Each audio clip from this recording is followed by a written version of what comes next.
Today, come along as we take on the heat and the crowds to take in Arches National Park.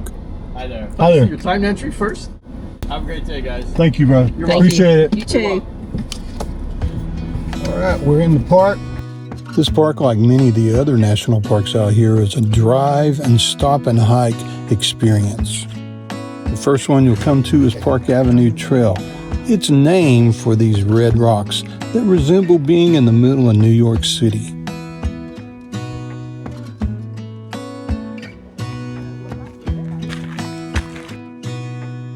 Next up is Balanced Rock. It's a short walk that puts you right under this huge rock balancing over your head, and you hope today's not the day that it decides to fall. Like most of the hikes here in Arches, it can be crowded.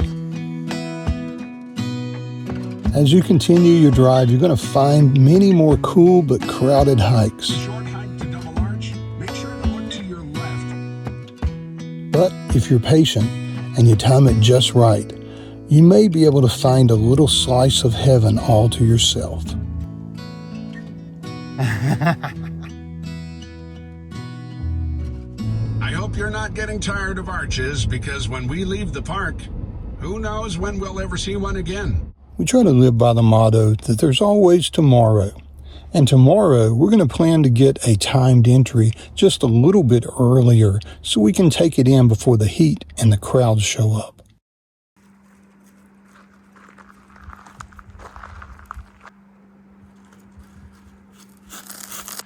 Up early this morning, we're going to go do the Delicate Arch hike. So we're going to try to do it before it gets too hot today. It's in the 50s now. We can leave Maggie safely when it's that cool.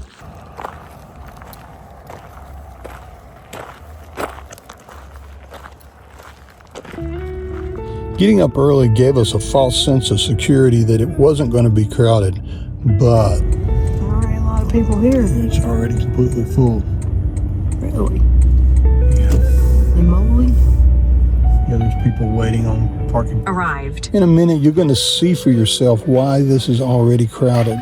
Delicate Arch, well, that hike, it's something that everyone should see for themselves, at least once. We're back in Arches this morning, as you can see, and we're going to go to the Delicate Arch Walk, the most famous, iconic arch, maybe in the world.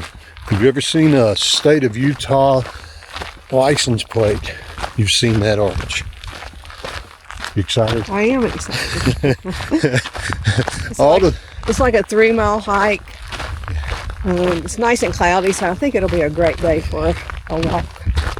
all the places we've been so far on this trip out west, Lynn's been saying, I'm not getting to hike as much as I want to. I'm not getting to hike. And now here, when we're in these places, that's what you do. You hike and walk. It's a cute little dog on your shirt. Yeah. I finally wore one of our Van Trekking Lifestyle shirts. If you want one, if you've seen the videos, they're in the shopping area of that. We don't push that very much, but Maggie asked me this morning why I never wear her shirt, so I did. And plus it makes us not miss her as bad. Well, maybe it makes us miss her more, I don't know. That's pretty cool. I'm not worried about her today, though, like we were yesterday when it was in the 80s. Yeah, it's nice in and the cool. 50s and 60s right now, so you don't have to worry as much about leaving her.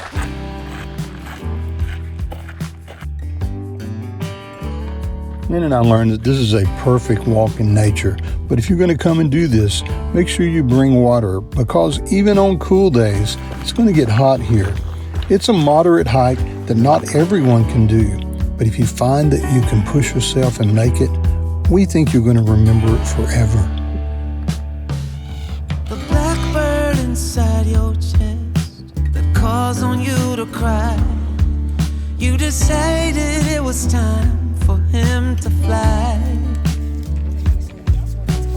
out of the darkness and into the light, higher and higher out of sight. The whisper inside your heart tells you let go. Time to leave the past. You did what you knew. Slow down and rest. You've been through a war. No one can hurt you anymore.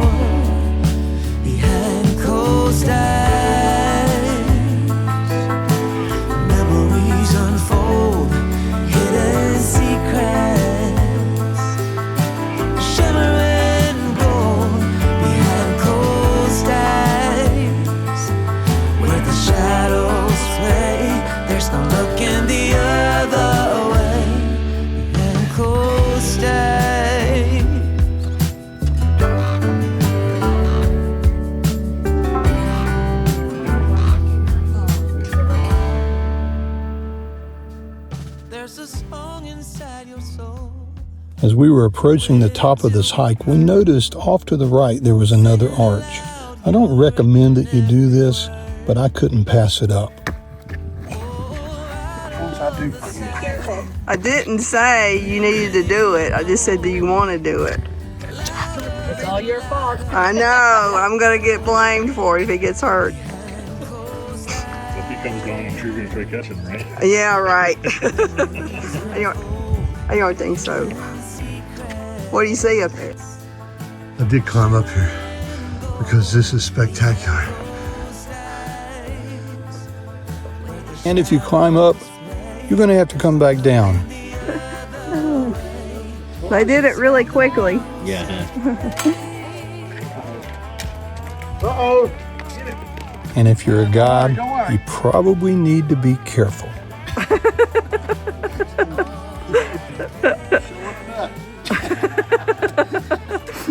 Something fell out.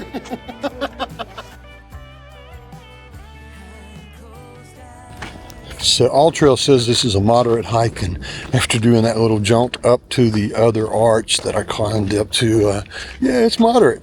I am not out of breath though, and I would say this, of all the hikes here, if you're going to put up with all the crowds and everything, this is probably the one with the biggest payoff, and we've enjoyed it a lot. It's been a wonderful hike, and it's good to get out and get your exercise too, and get your steps in and see a national treasure like that while you're doing it, and meet the nicest people. That's the coolest thing about it. I think you also have to have a mindset that there are going to be a lot of people here, and just get it in your head, and you know, Yeah, it's not, it doesn't bother you as bad. kind of pretend you're Google and kind of cut them all out of the picture. It is hard to film when there's a lot of people. It is. We've had Well, to because adapt. we're in their way, you know. Yeah, you're right. If you stop, you feel like you're always in the way. There's people right on your heels, and you know, it's just, It's worth it to do it though, isn't it? I mean, it is. it's a great hike. It is. I like it. You learn there's a reason this is the most popular hike in Arches. There are probably better hikes, but the scenery on this one is just breathtaking. The rock scrambling and the hiking is just enough of a challenge to get your heart rate up too, but that view at the end of the hike, it makes all that worth it. American Indians treasure rock markings like these because they were carved by their ancestors hundreds of thousands of years ago. Lynn pointed out that the very last one looks like it's a dog herding sheep. And then people on horses. Isn't that awesome?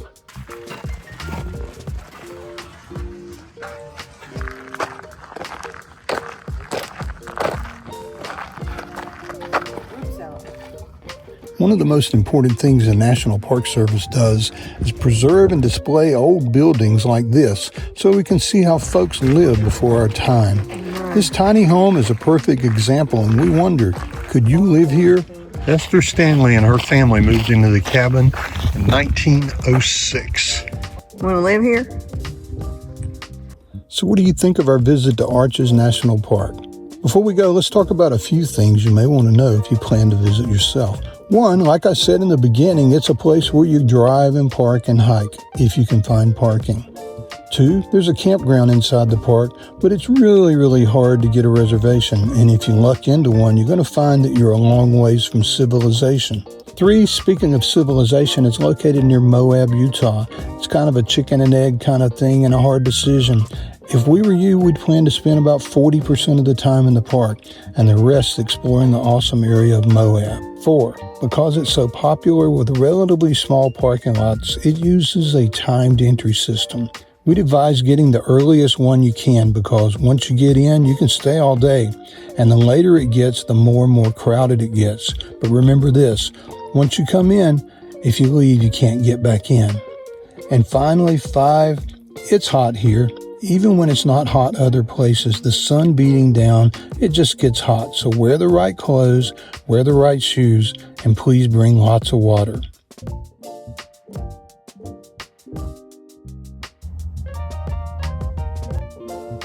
Well, that's about it.